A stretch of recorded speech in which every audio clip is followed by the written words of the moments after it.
자, 오늘 우리에게 주신 하나님의 말씀은 사도행전 12장 말씀입니다. 1절에서부터 10절 말씀이고요. 설교 제목은 소망, 곡선의 시간을 지날 때 가장 필요한 것이 되겠습니다.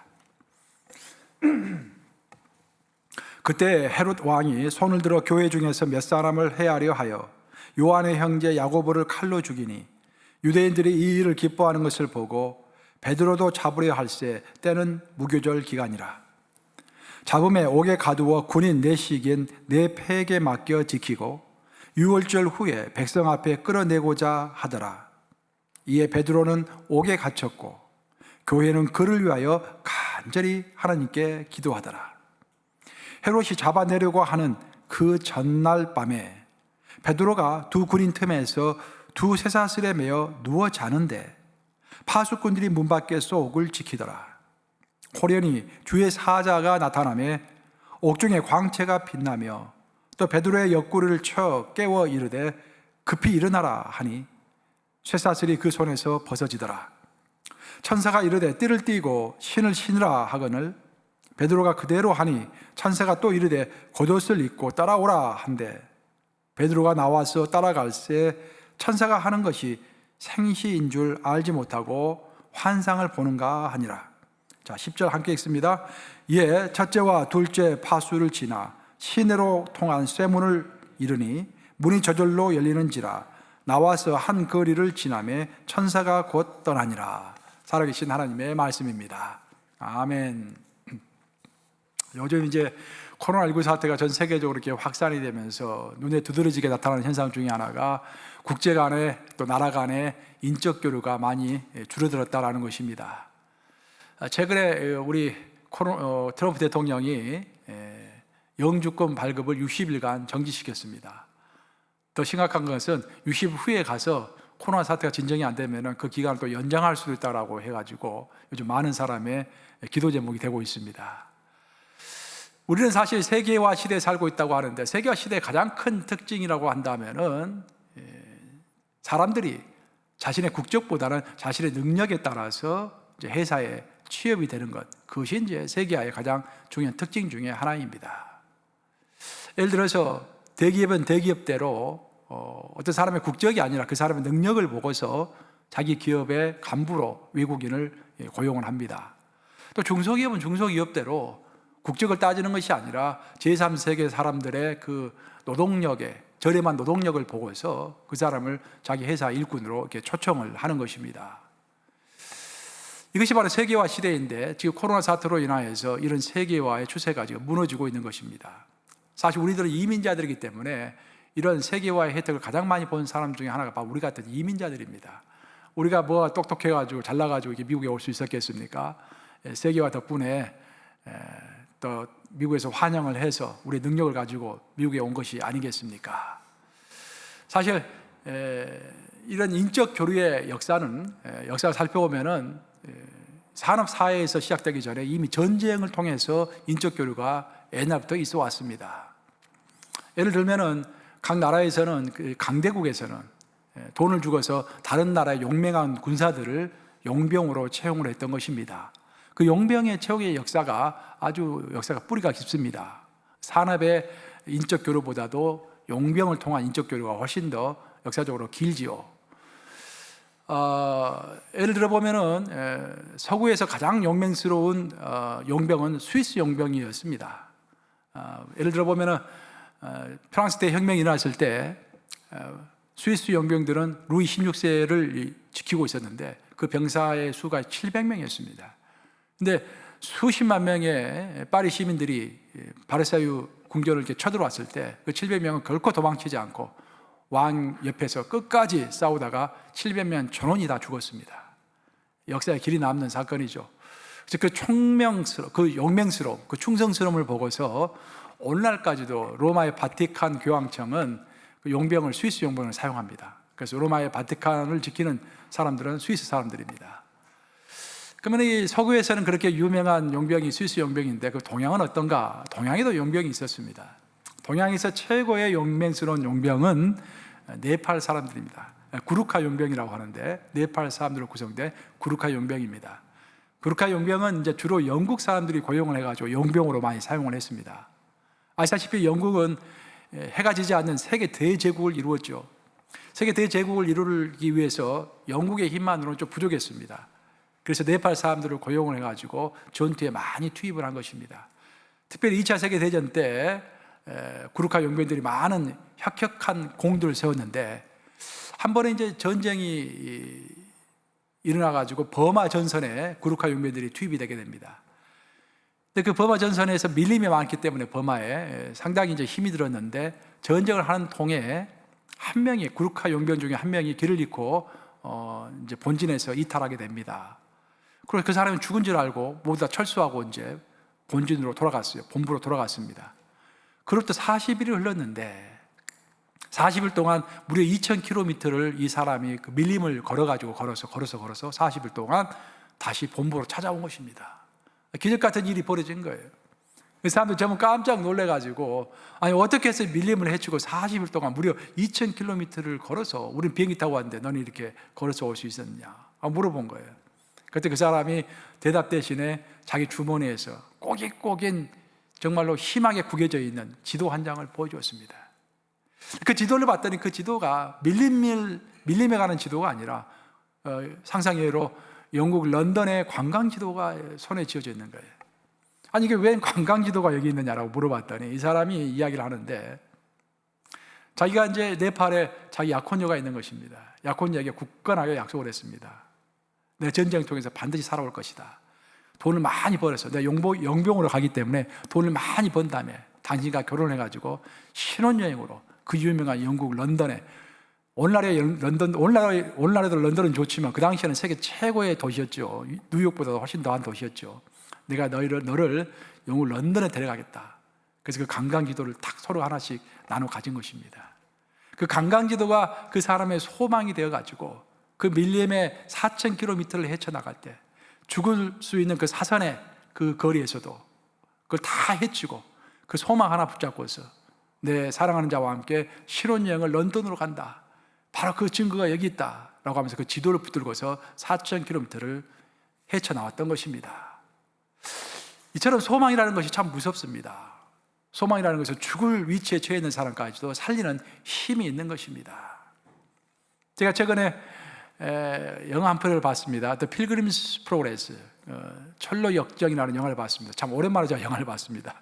거의 한 1년 만에 본 것 같은데, 그 영화가 이제 레벨레이션 미디어라고 크리스천 미디어사인데, 영화사인데, 그 크리스천 미디어사에서 전 세계적으로 이제 코로나19 사태 때문에 고생하고 있는 사람들을 위로하기 위해서 자기 회사에서 만든 그 애니메이션, 철로 역정이라는 애니메이션 영화를 이렇게 무료로 다 배포했습니다. 여러분들에게도 주소가 간 걸로 제가 알고 있습니다. 그 영화를 이제 보고서 제가 참 감명이 깊었습니다. 철로 역정이라는 게 어린아이들이 볼 수 있는 영화이기도 하지만 우리 어른들이 먼저 봐야겠다라는 그런 생각이 좀 들었어요. 안 보신 분들은 오늘 좀 보시기 바랍니다. 아주 좋습니다. 교훈이 많습니다. 특별히 저에게 많은 교훈을 줬던 그 부분은 철로 역정의 주인공이 크리스찬이라는 사람입니다. 그 크리스찬이라는 사람이 자기 친구, 소망이라는 친구와 함께 의심의 성이라는 곳에 가서 당하는 그런 고통을 묘사하는 그 부분이 저에게 굉장히 인상적이었습니다. 이제 크리스찬은 소망과 함께 천성, 그러니까 하늘에 있는 성이죠. 자신들이 목표로 하고 있는 천성을 향하여 길을 가는데 그 길이 쉽지가 않습니다. 우둘투둘하고 고단스럽고 좁고 굉장히 힘든 길입니다. 그래도 목표가 있기 때문에 그 목표를 향해서 계속해서 앞으로 나아가는데, 딱 옆에 보니까 갑자기 크고 깨끗하고 좋은 길이 나오는 거예요. 그래서 크리스찬이 이 험한 길보다는 좀 더 크고 좋은 길로 가고 싶었습니다. 그래서 소망이를 설득을 합니다. 우리 이 길로만 갈 것이 아니라 저 길도 분명히 좋은 길인 것 같은데 우리 이 길을 좀 벗어나서 저 길로 한번 가보자 라고 소망이를 이렇게 유혹하는 것입니다. 그래서 소망이가 넘어갔어요. 그 두 사람이 이제 좁은 길 대신에 넓고 큰 길로 걸어가기 시작합니다. 그 길로 가는데 처음에는 그 길이 너무 좋았어요. 근데 이상하게 가면 갈수록 그 길이 점점 좁아집니다. 좁아지더니 갑자기 아주 험준한 골짜기 입구에 딱 이르는 거예요. 깜짝 놀래가지고 이 골짜기 속으로 들어가야 하는가 말아야 하는가, 이게 망설이고 있는데 갑자기 날씨가 흐려지면서 폭우가 쏟아집니다. 그 폭우가 너무 많이 쏟아지고 홍수가 나는데 그 홍수 때문에 모든 길들이 다 무너지는 거예요. 그래서 이들은 앞으로 갈 수도 없고 또 뒤로 물러설 수도 없고 그런 상황 가운데서 할 수 없이 두 사람이 손을 잡고서 웅크리고 앉아가지고 밤이 새기만을 기다립니다. 그리고 그러는 사이에 이제 잠이 드는 거예요. 잠이 들어가지고는 아침이 돼서 눈을 깼는데, 깨서 보니까 그 바로 앞에 큰 거인이 한 명 서 있는 것입니다. 그 거인의 이름은 절망이라는 이름의 거인입니다. 그 절망이라는 이름의 거인은 화가 났습니다.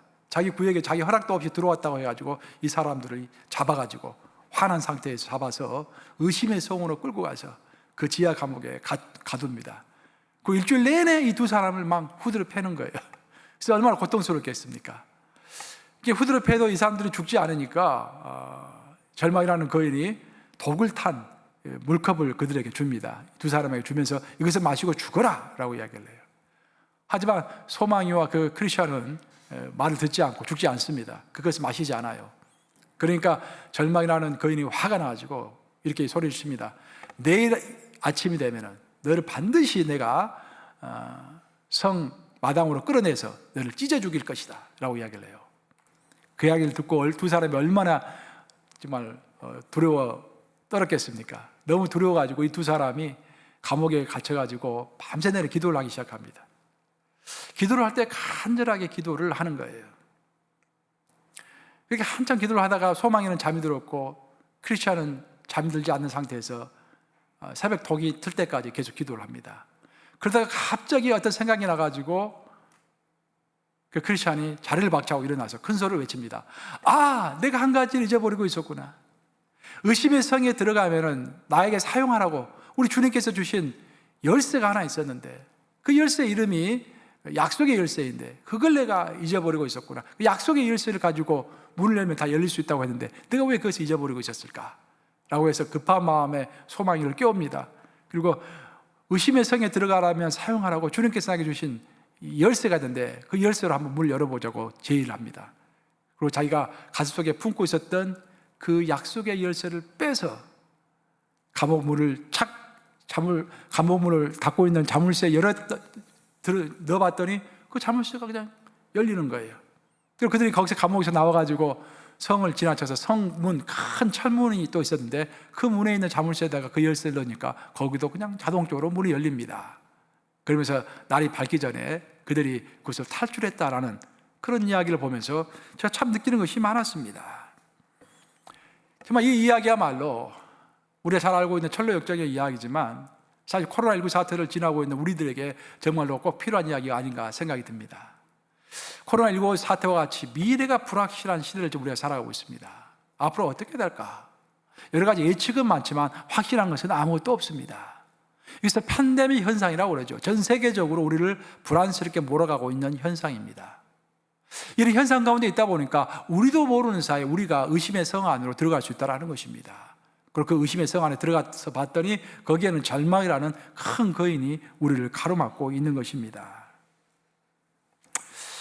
바로 이럴 때 우리가 항상 기억해야 할 것은 아무리 큰 절망이 온다고 할지라도 아무리 큰 의심이 우리에게 온다고 할지라도 우리에게는 뭐가 있다? 약속의 열쇠가 있다는 것입니다. 여러분 믿습니까? 여러분 약속의 열쇠를 여러분 가지고 계십니까? 우리에게는 그 약속의 열쇠가 있다는 것을 우리는 잊어버리는 거예요. 하나님께서는 우리에게 말씀으로 약속하셨고요, 우리에게 천국을 약속하셨고 우리에게 승리를 약속하셨습니다. 사태가 아무리 큰 사태가 온다고 할지라도, 우리를 압도하는 사태가 온다고 할지라도, 내 옆에 있는 사람이 죽어나간다고 할지라도 하나님께서 나에게 승리를 주시겠다고 약속하신 것입니다. 그것을 잊어버리면 우리가 고난 가운데서 헤맬 것이고, 그것을 기억하면 그 열쇠를 갖고 그 어떤 고난도 다 풀어헤치고 앞으로 나갈 것입니다. 그래서 사도 바울 우리에게 해준 말씀이 고린도전서 10장 13절, 우리가 암송하고 있는 고린도전서 10장 13절을 우리에게 가르쳐 주실 것입니다. 우리 다시 한번 암송해 보겠습니다. 고린도전서 10장 13절, 사람이 감당할 시험 밖에는 너희가 당한 것이 없나니 오직 하나님을 믿부사 너희가 감당하지 못할 시험 당함을 허락하지 아니하시고 시험 당할 즈음에 또한 피할 길을 내사 너희로 능히 감당하게 하시느니라. 우리 모든 사람이 시험을 피할 수 없다는 것입니다. 우리에게 시험은 오게 되어 있습니다. 그것이 인생입니다. 하지만 우리가 어느 정도 그 시험을 감당할 수 있을 것인지 우리의 능력을 하나님은 다 알고 계신다는 것입니다. 그리고 우리가 너무 큰 시험이 우리에게 와서 우리가 그것에 압도당하기 전에 하나님께서는 그 시험을 피할 수 있는 길을 우리에게 내주시겠다고 분명히 약속하고 있는 것입니다. 사탄은 죽음으로써 우리를 협박하고, 바이러스로서 우리를 협박하고, 경제가 무너지는 것을 통해서 우리를 협박합니다. 하지만 하나님은 우리에게 약속하신 것이 너희가 감당하지 못할 시험을 내가 너에게 내리지 아니할 것이고, 내가 그 시험 때문에 곧 무너질만 할 때가 되면은 내가 반드시 너에게 피할 길을 내주시겠다. 그렇게 약속하신 것입니다. 그러니 우리가 두려움에 떨 필요가 없고, 정말 우리가 기억해야 할 것은 하나님이 이미 우리에게 주신 그 약속의 말씀에 잊지 않고 꼭 붙잡고 나아가는 것입니다. 그 약속의 말씀이 우리에게 소망이 되는 것입니다. 그 소망의 열쇠로 우리에게 절망의 문을 여는 것입니다. 그리고 앞으로 전진해 가는 것입니다. 우리 마음속에는 두 개의 큰 거인이 있습니다. 우리 마음속에는 하나의 거인은 믿음이라는 거인이 자리 잡고 있습니다. 반면에 우리 마음속에는 사도 바울이 우리에게 가르쳐 주었지만 절망이라는, 의심이라는 거인이 또 한편에 자리를 잡고 있는 것입니다. 평온한 시대, 좋은 시대, 그 시대에는 항상 믿음의 거인이 의심의 거인을 이깁니다. 별 문제가 없어요. 우리 신앙생활 별 문제가 없습니다. 하지만 지금처럼 미래가 완전히 불확실한 시대, 과연 인구의 어떤 사람들 3분의 1이 죽어나갈 것이라고 이야기를 하고, 경제는 앞으로 4년, 5년간 회복되지 않을 것이라고 이야기하고, 별의별 이야기들을 다 했습니다. 이런 가운데서 우리 가운데 있는 의심의 거인이 점점 일어나서 믿음의 거인을 물리치는 것입니다. 압도하는 것입니다. 바로 이때 우리가 진실로 잊지 말아야 합니다. 우리에게 하나님께서 이미 언약의 약속을 주셨다. 그 언약의 약속을 붙잡고 있는 한 그 어떤 거인도 우리가 이길 수 있고, 그 어떤 절망도 파헤쳐 나갈 수 있다는 것을 우리 잊지 말아야 할 줄로 믿습니다. 요즘 세상에서 코로나19 사태와 관련해 가지고 크게 두 가지 이야기가 지금 주를 이루고 있습니다. 첫 번째 이야기는 과연 우리가 레머디, 그러니까 치료약을 개발할 수 있을 것인가, 그리고 우리가 백신을 개발할 수 있을 것인가, 그래서 코로나19 사태를 초기에 잠식시킬 수 있을 것인가, 언제 코로나19 사태를 잠식시킬 수 있을 것인가 라는 것이 하나의 큰 토픽이 되고 있습니다. 또 다른 토픽은 지금 경제가 이미 무너졌는데 이 무너진 경제가 얼마나 빨리 회복될 수 있을 것인가, 정말로 5년, 6년까지 회복되지 않고 이렇게 갈 것인가, 아니면 조기에 회복될 것인가. 그래서 이게 긍정론자들하고 부정론자들이 이게 같이 이제 엉켜가지고 토론을 합니다. 그러니까 제가 가끔씩 시간을 내서 한번 들어봅니다. 어떤 이야기를 하는가. 세계적인 석학들 나와서 이제 서로 이제 논쟁을 하고 이야기를 하는데요. 저는 이제 긍정론자들이 하는 이야기를 들으면서 그런 생각을 했습니다. 긍정론자들이 왜 이렇게 미래를 낙관적으로 보는 것인가. 이 사람들은 이제 그런 이야기를 해요. 기본적으로 그들은 자본주의 시스템을 신뢰합니다.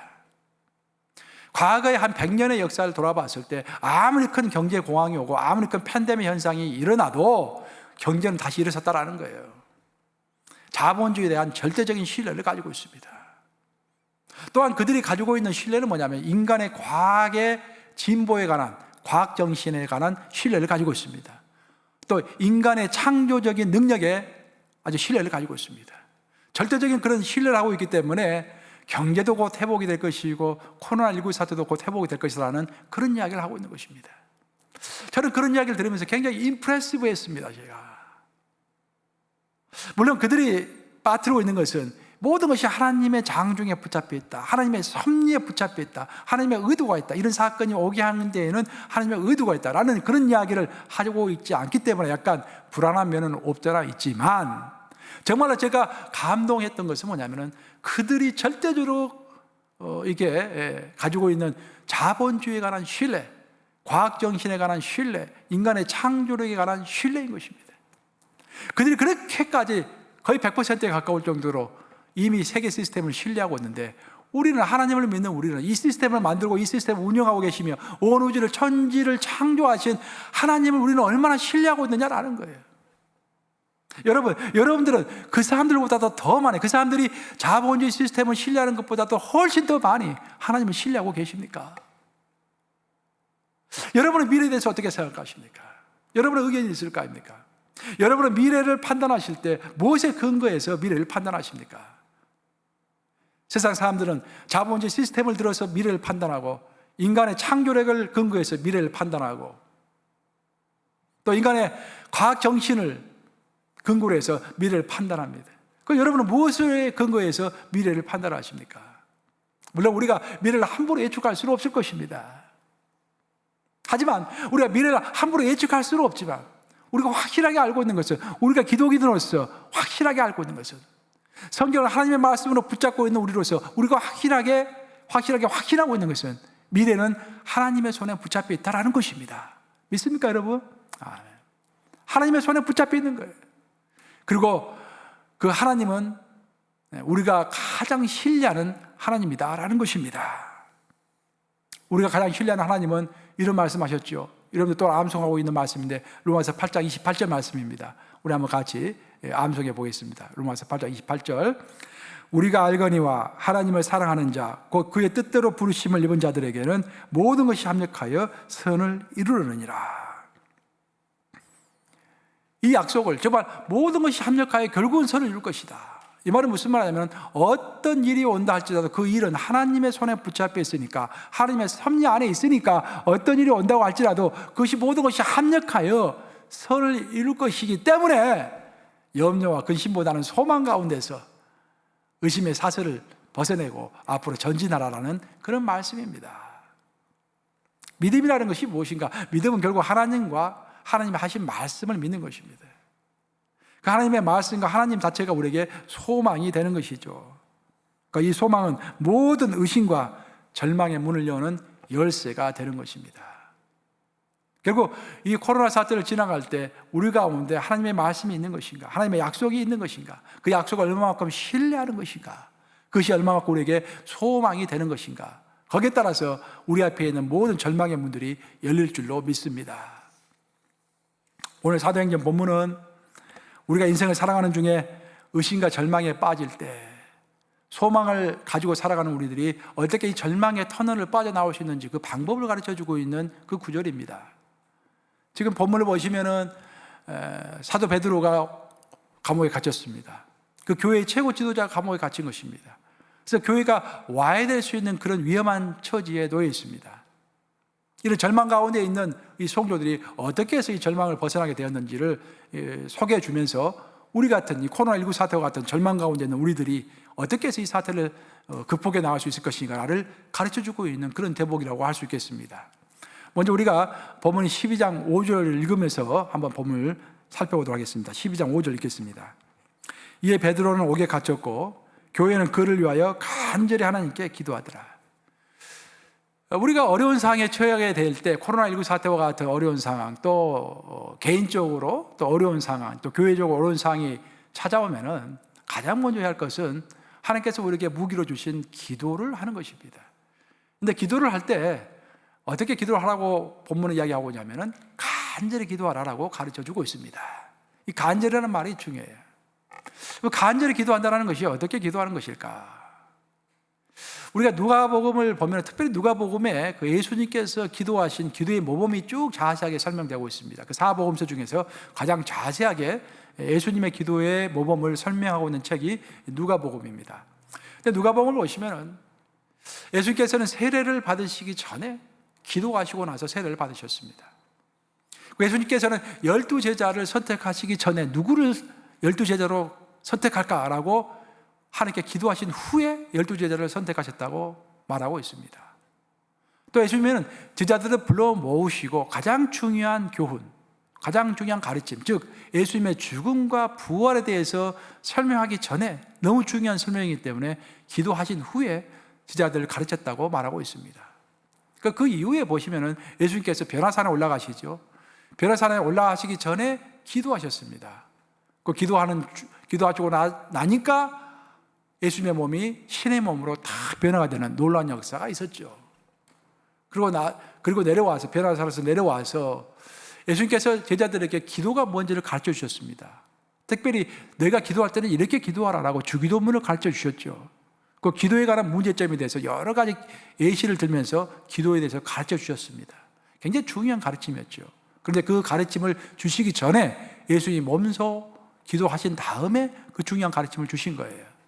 그리고 또 누가복음을 계속 읽어다가 보면은 예수님께서 십자가에 못 박히시 바로 그 전날 밤에 겟세마네 동산에서 간절하게 기도하시는 그런 모습이 나옵니다. 그리고 마지막으로 예수님께서 기도하신 것은 십자가 위에서 간단하게 하나님을 향하여 기도하신 내용입니다. 그것이 누가복음에 설명되고 있는 예수님의 기도입니다. 근데 이 기도가 예수님이 할 때마다 그 강도가 다 달랐습니다. 어떤 경우에는 평이하게 기도도 하셨고요, 어떤 경우는 밤늦게까지 기도도 하셨는데, 이 기도 중에서 정말로 간절하게 하신 기도는 겟세마네 동산에서 하신 기도입니다. 그 겟세마네 동산에 기도하시면서 간절히 기도한다. 오늘 사도행전 15장 7절에 보시면은 베드로가 갇혔을 때 교회 성도들이 모여가지고 간절히 기도했다라고 되어 있는데, 그 간절하게 기도한다는 것이 어떤 것인지를 가르쳐주고 있습니다. 예수님께서 겟세마네 동산에서 기도하실 때는 그 기도가 정말 땀방울이 핏방울이 될 때까지 기도하셨다고 되어 있습니다. 그렇게 온 힘을 다 집중하여 기도하신 것입니다. 그것이 바로 간절하게 기도한다는 의미인 것입니다. 사실 우리가 기도할 때마다 이렇게 간절하게 기도할 수는 없어요. 우리가 기도할 때마다 땀방울이 핏방울이 되도록 기도한다면 일상의 삶을 어떻게 영위할 수 있겠습니까? 가서 일도 해야 되고 가정도 꾸려야 되고 그렇게 해야 하는데, 기도만 하고 있을 수는 없잖아요. 우리가 기도하면서 일도 해야 하니까. 하지만 어떨 때는 이렇게 간절하게 기도해야 한다는 거예요. 어쩔 때는 이렇게 우리가 집중해서 기도해야 한다는 거예요. 때를 분별해가지고 어떨 때는 간절하게 기도하고, 이렇게 땀이 핏방울 될 수 있도록 마음에 작정을 하고 기도할 때가 필요하다라는 그런 말입니다. 또한 간절히 기도한다는 것은 하나님께 전적으로 매달려서 기도한다는 것입니다. 완전히 전적으로 매달리는 거예요. 우리의 그 크리스찬의 위대한 지도자라고 할 수 있는 앤드루 모레이, 남아프리카 공화국에서 있었던 신학자이며 동시에 목회자였던 앤드루 모레이, 오래전에 돌아가셨지만 많은 책들을 썼죠. 그분이 쓴 대표적인 저서 중에 하나가 부활의 주와 함께하라라는 책입니다. 근데 부활의 주와 함께하라는 책을 읽어보면 그런 대목이 나와요. 하루 하나님께서 앤드루 모레이에게 묻으랍니다. 너는 나를 뭐라고 생각하느냐? 근데 앤드루 모레이가 지체 없이 하나님께 답변했대요. 하나님은 저에게 있어서 첫 번째이십니다. 그랬더니 하나님이 별로 기뻐하지 않으신 것 같더래요. 그래서 하루 종일 마음에 걸렸습니다. 왜 하나님께서 나의 답변을 기뻐하지 않으셨을까? 계속 생각합니다. 그 생각하는 중에 하나님께 이제 기도하는 것입니다. 제가 뭐가 잘못됐을까요? 그러다가 한 가지를 깨닫게 됩니다. 그리고 깨닫는 것이 있어가지고 하나님께 다시 아뢰입니다. 하나님, 내가 아침에 답변한 것을 잘못 답변했습니다. 생각해 보니까 하나님은 나에게 있어서 첫째가 아니라 하나님은 나에게 있어서 전부이십니다. 나의 모든 것이십니다. 그렇게 고백하고 나니까 하나님께서 드디어 기뻐 받으신 것 같다라는 느낌을 받았다라는 것입니다. 하나님은 나에게 있어서 첫째이다라는 그런 말은 나에게 있어서 둘째도 있고 셋째도 있다라는 그런 말이에요. 여러분의 아내가 남편에게 여보, 나는 당신에게 있어서 몇 번째야? 그렇게 질문한 여자가 있습니까? 아니, 여보, 나는 당신에 있어서 몇 번째 하면은 남편은 당연히 당신이 첫 번째야. 그 두 번째는 미스 박이고 세 번째는 미스 리야. 그렇게 답변할 수 있을 거 아니에요. 하나님과 우리의 관계도 똑같은 것입니다. 하나님이 첫 번째다라고 하는 것은 하나님이 가장 중요하시지만 나에게 두 번째도 있고 세 번째도 있다라는 그런 이야기예요. 하나님은 그것을 원하시지 않는 거예요. 기도도 마찬가지입니다. 기도도 어떤 때는요, 목숨을 내걸고 기도를 해야 합니다. 그렇죠? 전심으로 기도한다, 간절히 기도한다. 오늘 성경에 나오는 말씀대로 간절히 기도한다는 것은 내가 가지고 있는 모든 에너지를 다 소진해서 기도한다는 그런 뜻입니다. 내가 하나님께 모든 것을 걸고서 기도한다는 거예요. 전적으로 하나님만이 이 문제 해결자이십니다라고 기도한다는 것입니다. 우리가 어떨 때는 그런 기도를 할 줄 알아야 한다는 것입니다. 항상 피상적인 기도만 하는 것이 아니라, 물론 우리가 항상 그렇게 기도할 수는 없죠. 하지만 어떨 때는 정말로 목숨을 걸고서 할 수 있는, 그런 에너지를 다 걸고서 할 수 있는, 나의 모든 소망을 걸고서 할 수 있는 그런 기도를 할 수 있는 자세가 되어 있어야 한다. 그런 이야기를 오늘 본문은 우리에게 가르쳐주고 있는 것입니다. 계속해서 본문을 보시면은 절망의 감옥에서 빠져나오기 위해서 성도들은 일단 간절하게 기도했습니다. 집중하여 온 에너지를 다해서 정말 하나님을 전적으로 바라보면서 기도했습니다. 그랬을 때 베드로가 했던 역할이 있는데, 베드로는 성령이 인도하신 대로, 천사가 인도하는 대로 온전히 순종했다고 되어 있습니다. 바로 이것이 이제 우리가 어두운 터널에서 빠져나올 수 있는 두 번째 방법인 것입니다. 오늘 8절에 나오는데 사도행전 12장 8절이죠. 한번 같이 읽어보겠습니다. 천사가 이르되 띠를 띠고 신을 신으라 하거늘 베드로가 그대로 하니 천사가 또 이르되 겉옷을 입고 따라오라 한대. 뭐라고 그랬습니까? 그대로 하니. 밑줄을 딱 끄세요, 여러분. 성경에다가 그대로 하니. 이게 말은 쉽지만요, 성령이 이끄시는 대로 그대로 하기가 쉽지가 않습니다. 저도 제가 옛날에 한번 여러분들 간증한 적이 있는 것 같은데, 제가 처음으로 우리 예수님을 만난 날, 그러니까 이제 환상 가운데서 만난 날, 그때 성령께서 저에게 말씀하셨어요. 책을 덮어라. 책을 읽고 있는데 책을 덮으라고 그러셨어요. 근데 책이 한 10여 페이지밖에 안 남아있어요. 근데 다 읽고 싶은 거예요, 끝까지. 그래서 일어나지 않았습니다, 제가. 또 말씀하셨어요. 일어나라. 그런데 내가 일어나지 않았습니다. 두 번째도 일어나지 않았어요. 우리 인간의 의지로 그대로 따라가서 하지 않을 수도 있는 것입니다. 근데 세 번째 일어나라 하니까 나도 모르게 벌떡 일어나가지고 내가 항상 그 기도하는 그 본당 앞에 십자가 앞에서 항상 기도하는데, 무릎 꿇고 기도하는데, 거기 가서 이제 무릎 딱 꿇으니까 영안이 열리면서 이제 하늘이 열리는 것들 제가 경험했었는데, 이것처럼 우리가 성령께서 아무리 인도하시더라도요, 인도대로 따라가기가 쉽지가 않습니다. 예를 들어서 여러분이 저기 있는 거지에게 100불을 줘라. 그럼 여러분들이 쉽게 100불 줄 수 있습니까? 아니, 10불도 주기 힘든데, 그렇죠? 그냥 모른 척 지나가기가 쉽죠. 너가 저기 해서 목사님에게 가서 뭘 해라, 뭐 격려의 말 한마디 해라. 아이, 목사님 내가 말하지 않아도 다 알겠지, 내 마음 알겠지. 그냥 지나칠 수 있는 확률이 얼마나 높습니까? 성령께서 말씀하셔도 우리가 듣지 않고 내 방식대로 나아가는 경우가 많이 있습니다. 근데 오늘 본문을 보시면은 그 어두운 터널 가운데, 어두운 감옥에 있을 때, 절망의 감옥에 있을 때 성도들은 간절히 기도했고 베드로는 성령이 이끄시는 대로 그대로 따라서 했다라고 적혀 있는 것입니다. 왜 우리가 이렇게 성령이 이끄시는 대로 그대로 따라서 하는 것이 중요한가? 그것은 우리는 우리의 생각대로 뭔가 일이 해결될 것으로 기대하지만 하나님은 하나님의 방식대로 일을 풀어가기 때문에, 하나님의 방식과 나의 방식의 차이가 많기 때문에 어떨 때는 내가 이해가 되지 않더라도 성령이 인도하신 대로 따라가는 것이 필요한 것입니다. 쉽지 않지만은 그렇게 하셔야 합니다.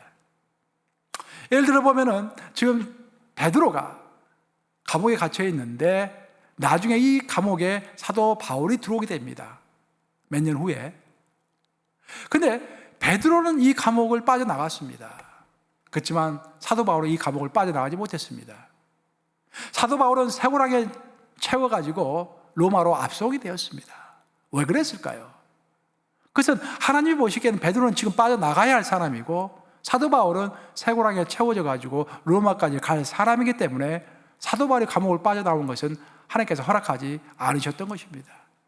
그것은 기도 응답이 안 된 것이 아니라 하나님께서 기도 응답을 하나님의 방법대로 해나가고 계시는 것이죠. 더 나아가서 생각해 보면 지금 베드로는 이 감옥에 갇혀 있는데, 베드로가 이 감옥에 갇혔기 전에 갇혀있던 사람이 누구였습니까? 바로 야고보 사도입니다. 야고보 사도가 그 전에 이 감옥에 갇혀 있었어요. 그리고 그 야고보 사도를 위해서 성도들 기도했겠습니까? 안 했겠습니까? 사실 베드로보다도 더 열심히 기도했을 것입니다. 야고보 사도를 위해서. 이제 야고보 사도는 그 감옥을 빠져나가지 못하고 죽었습니다. 칼에 맞아서 죽었죠. 하지만 베드로는 그 감옥을 빠져나왔습니다. 왜 그랬을까요? 하나님 보시기에 야고보는 첫 번째 순교자로 하나님께서 선택한 사람이었고, 베드로는 초대교회를 세울 사람으로 하나님께서 선택한 사람이기 때문에 한 사람은 똑같은 감옥에서 똑같은 성도들이 기도를 했음에도 불구하고 한 사람은 죽었고 한 사람은 살아서 그 감옥을 빠져나온 것입니다. 두 가지 다 하나님의 기도 응답인 것입니다. 근데 우리가 우리의 생각에 갇혀가지고 기도를 한다고 한다면은, 야고보는 뭔가 잘못한 것이 있나? 왜 죽었나? 그렇게 생각할 수가 있겠죠.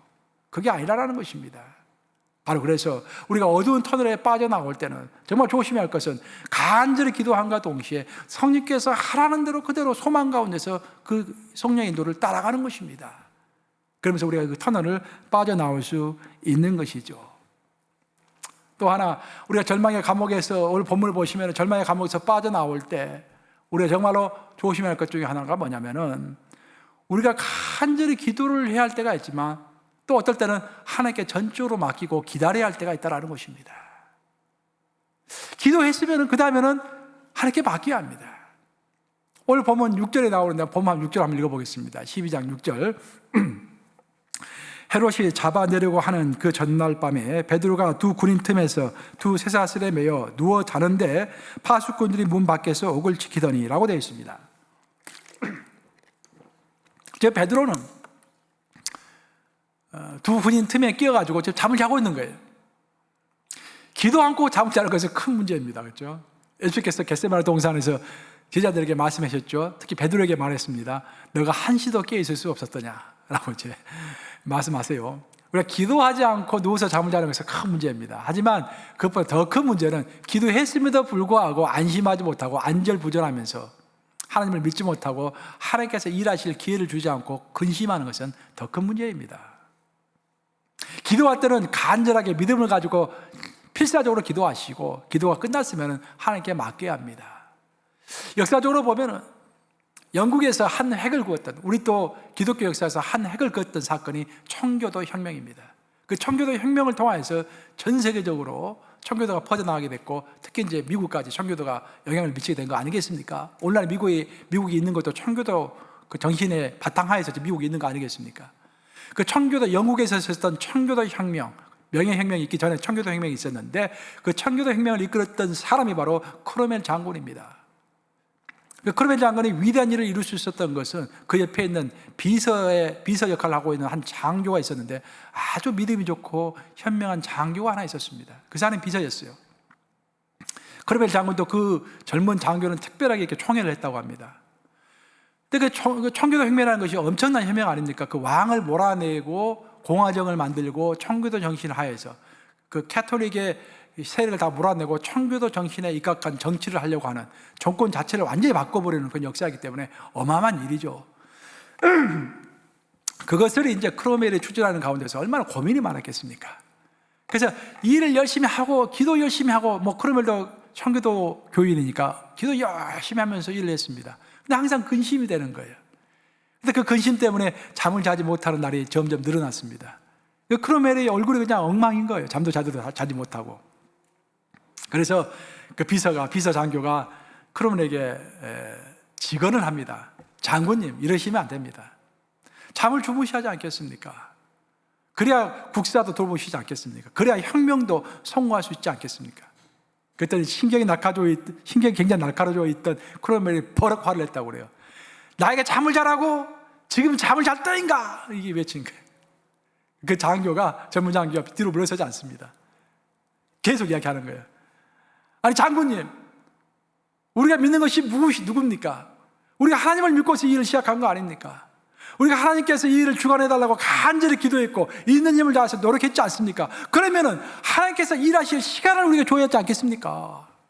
기도하고 우리가 노력했으면 이제부터는 하나님 일을 좀 해보십시오 하고 하나님에게 시간을 주실 그런 단계가 아닙니까? 계속해서 우리가 잠을 자지 못하고 안절부절한다면 하나님께서 기뻐하실까요? 그 말을 듣고 나서 크로멜이 크게 깨달았다는 거 아니겠습니까? 아, 하나님께 일할 시간을 드리는 것이 필요한 것이구나. 우리 인간이 해야 할 것은 간절하게 기도하고 절대적으로 순종해서 있는 힘을 다하여 노력하고 그 다음에는 하나님께 맡기는 것이구나.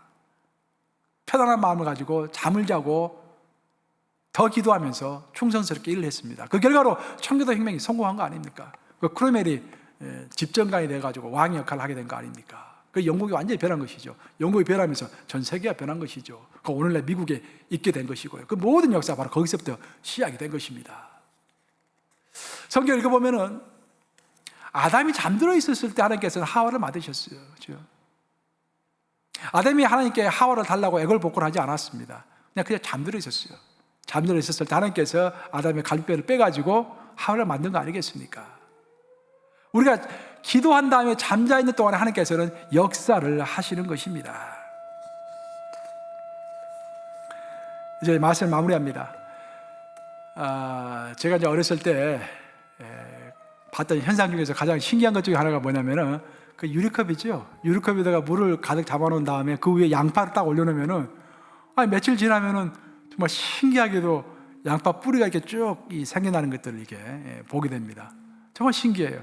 그 양파뿌리를 이제 잘라가지고 이제 국 끓여 먹을 때 끓여 먹고 다시 양파를 위에 놓으면은 또 한 2, 3일 지나면은 이 뿌리가 생겨납니다. 정말 신기했습니다. 근데 인생을 제가 살아서 보니까, 인생을 살아보고 이제 신앙생활을 하다 보니까 모든 세상 만사라는 것이 이렇게 눈에 보이게 곧바로 결과가 드러나지는 않습니다. 어떨 때는 시간이 참 많이 걸려요. 어떨 때는 이루어지지 않을 것도 같습니다. 성경을 읽어보면은 야곱이 정말 사랑했던 그의 아들, 그 아들이었던 그 요셉을 하루는 그 형들이 이제 양을 치고 있는 세겜으로 보냅니다. 형들을 찾아라라고, 형들을 찾아서 잘 지내고 있는지 살펴보아라라고 이제 아들 요셉을 보내죠. 근데 성경은 창세기 37장으로 제가 기억하고 있는데, 창세기 37장을 보시면은 거기에 이제 요셉이 길을 가다가 갑자기 들판에서 길을 잃어버리고 들판에서 헤매는 모습이 나옵니다. 한참을 헤맵니다. 왜 그 요셉이 길에서 헤맸을까? 그게 이제 퀘스천 마크죠. 그런데 나중에 요셉의 이야기 전체를 읽어보면요, 이런 이야기가 나옵니다. 요셉이 이제 드디어 길을 찾아가지고 세겜을 거쳐서 도단에 있는 형들을 만나죠. 형들이 요셉을 시게 가지고 그를 죽이려고 합니다. 죽이려고 하다가 유다가 그것에 말려가지고 죽이는 대신에 그럼 이 사람을 팔자라고 생각하고 있었을 때 마침 그때 미디안 상인들이 그들 곁을 지나가게 되는 거예요. 그것을 보고서 형들이 그 미디안 상인들에게 요셉을 팔았고, 그 요셉은 미디안 상인들을 통해서 요셉이 꼭 가야 할 땅 애굽으로 가게 되는 것입니다. 이로써 우리는 왜 요셉이 갑자기 그 들판에서 헤매게 됐는지를 이해하게 되는 거예요. 만약 요셉이 그 들판에서 헤매는 시간이 없었도록 한다면은 그 곁을 지나갔던 미디안 상인들을 만날 수가 없었겠죠. 하나님은 그것을 미리 다 알고 계시기 때문에 그 요셉이 지체해야 할 시간을 허락해 주신 것입니다. 그것을 신학적인 용어로 표현하면은 요셉은 곡선의 시간을 만난 것입니다. 시간에는 직선의 시간이 있고 곡선의 시간이 있는 것입니다. 우리가 인생을 살아갈 때 어떤 인생 목표를 세우죠. 그 인생 목표를 세우면 그것이 직선적으로 쭉쭉쭉 빨리 성취되기를 우리는 다 원합니다. 기도할 때도 마찬가지고, 우리 기도를 했으면 한 번이 그냥 우리 원하는 대로 쭉쭉 기도가 금방금방 응답되기를 원합니다. 하지만 하나님께서 많은 경우에 어떨 때는 우리에게 직선의 시간으로 응답하시기도 하지만요, 많은 경우에는 삥 돌아가면서 곡선의 시간으로 우리를 인도하시는 것입니다. 그리고 그 곡선의 시간을 통해서 우리에게 응답하시는 것입니다. 우리는 정말로 8차선 도로와도 같이 활짝 열려있는, 쭉 뻗어있는 그런 길을 통해서 인생을 살고 싶어 하죠. 이 코로나19와 같은 이런 사태, 어둠침침한 이런 사태는 싫어합니다. 하지만 이 코로나19 사태와 같은 이런 어둠컴컴한 시대, 어찌 보면 쭉 돌아가는 시간이죠. 어떤 사람도 그렇게 표현하는 것도 제가 들었습니다. 이것은 앞으로 역사가 잃어버린 시간이라고 기록할 것이다. 뭐 그렇게 이야기하는 사람도 이야기를 들어봤습니다. 과연 이것이 잃어버린 시간일까요, 여러분? 이 곡선의 시간이 필요 없는 시간일까요? 저는 전혀 그렇게 생각하지 않습니다. 하나님께서 우리에게 필요한 시간이기 때문에 곡선의 시간으로서 코로나19를 우리에게 주신 것입니다. 우리가 아까 제가 언급했던 철로 역정의 주인공 크리스천도요, 천상까지 그는 가는 과정 가운데서 결국은 그가 천상으로 갔습니다. 도달했습니다. 목적지에 도달했어요. 하지만 그 길이 직선의 길이 아니었습니다. 여기 갔다가 저리 갔다가 꼬글꼬글 왔다 갔다 하는 그런 곡선의 시간, 곡선의 길을 따라서 목적지에 도달한 것입니다. 오늘날 우리가 겪고 있는 이 코로나19 사태도 마찬가지입니다. 곡선의 시간이고 우리 인생 자체가 마찬가지고, 우리 인생 자체가 곡선의 시간을 지나가고 있는 것입니다. 이 곡선의 시간을 지나갈 때 우리에게 꼭 필요한 것이 무엇인가? 그것이 바로 언약의 열쇠라는 것입니다. 그 언약이라는 것은 하나님께서 우리에게 주신 약속이죠. 하나님은 무슨 약속을 우리에게 주셨습니까? 승리의 약속을 주신 것이죠. 내가 그 어떤 상황이 온다 할지라도 모든 것이 합력하여 선을 이룰 것이다. 곧 너희가 승리할 것이다. 그 너희는 반드시 너희 목적지인 천상, 산과 새 땅, 새 예루살렘, 천국에 들어갈 것이다 라는 그런 언약을 주신 것입니다. 그 언약이 우리의 진정한 소망이 되고, 그것을 정말 우리가 confirm, 완전히 확신하게 될 때, assurance, 확신하게 될 때 그 어떤 절망의 문도 다 열어 헤칠 수가 있는 것입니다. 아까 제가 이야기를 했죠. 오늘날 수많은 석학들이 무엇을 신뢰하는가? 그들은 자본주의의 역사를 신뢰한다는 것입니다. 자본주의를 절대적으로 신뢰한다는 것입니다.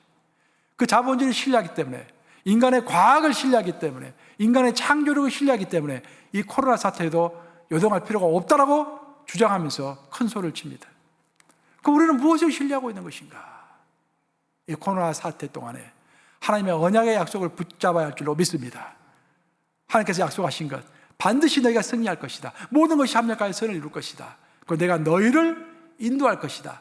사연과 새 땅으로, 새 예루살렘으로, 천국으로 반드시 너희를 인도할 것이다. 그것이 우리의 소망이 되어야 할 줄로 믿습니다. 진실로 우리가 그 소망 가운데서 내 안에 있는 의심의 거인을 물리치할 줄로 믿습니다. 그리고 반드시 천상에 갈 때까지 하나님을 절대적으로 신뢰함으로 소망 가운데서 길을 걸어가는 저와 여러분 되시기를 우리 주님의 이름으로 축복합니다. 기도하셨습니다.